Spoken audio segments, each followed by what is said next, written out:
How do you succeed at writing fiction? I have novels in various categories, but mostly science fiction, translated into more than 20 languages around the world. I'm going to share with you a few capsule pieces of advice that I may expand upon later. First off, it's important to remember that fiction writing, storytelling, is the only absolutely verified form of magic. Magic is the creation of subjective realities in other people's heads. In some magical cultures where the people really believe that pointing a stick and mumbling certain words by a powerful man could cause death, people die because they convince themselves so thoroughly. Now, nobody's asking you to convince somebody to die, but it's important to remember how far back this tradition goes. The shamans and bards who would tell stories by the campfire, captivating people. They were fed, and they passed on the genes that enabled themselves to be fed. The genes that enable, in all cultures, storytellers to survive. So we're going to teach you a little few skills about how to utilize this inherited cultural and genetic trait.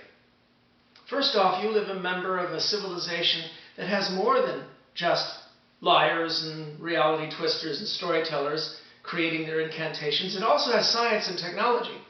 And these have worked hand in hand. The technology has given us storytelling media like movies and television. But underrated is the fact that we now across this world have several billion skilled technicians called readers whose eyes can scan chains of little squiggles and turn those squiggles into star-spanning explosions, deep human insights, philosophical wonder. Just in the English language, there are about 1 billion skilled technicians who are waiting for your product that will then decrypt from the squiggles into marvels inside their own heads. So how do you create these incantations? Well, you have to learn how to be able to express yourself in the language that you're born in my case, English. You have to learn all the proper skills for being able to string those words together. But I'm not going to go into the details of plot, craftsmanship, all those things, at least not today. Save that for another time. What I'd like to get is the perspective of what your relationship with the reader is. And I'm going to be blunt about it. Your relationship with the reader is sadomasochistic. And you're supposed to be the sadist. Let me explain. What you want is for people to come up to you at conventions, on the street, emailing you fan letters, saying, darn you, I almost got fired because of you. It's what you want. It's the greatest compliment that an author can get.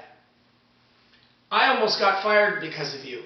I almost lost my job. I almost flunked out of a class because you kept me up all night reading when I should have been sleeping, when I should have been resting, when I should have been doing my homework, when I should have been preparing that report, when I should have been feeding the cat, when I should have been feeding my kids, when I should have been making love. The image you want to strive for is thousands of readers out there looking at your book, engrossed, and a sultry voice over the corner saying, honey, and their reaction being, husband, That's what you are aiming for.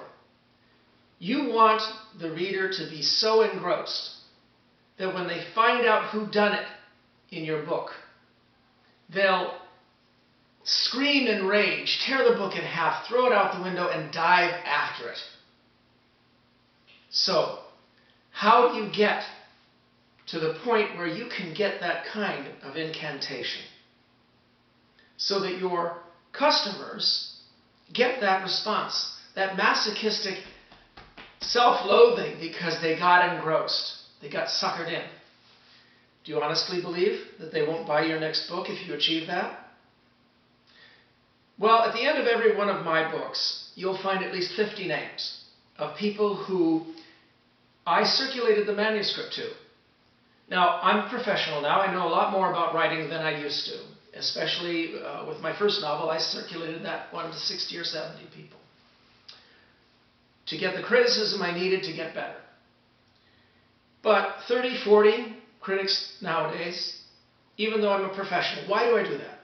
Well, if I can get nothing else from these pre-readers, I try to find out where they were able to put the book down. Even if they're enjoying it, where they were able to put the book down in order to feed the cat, in order to feed the kids, do the homework.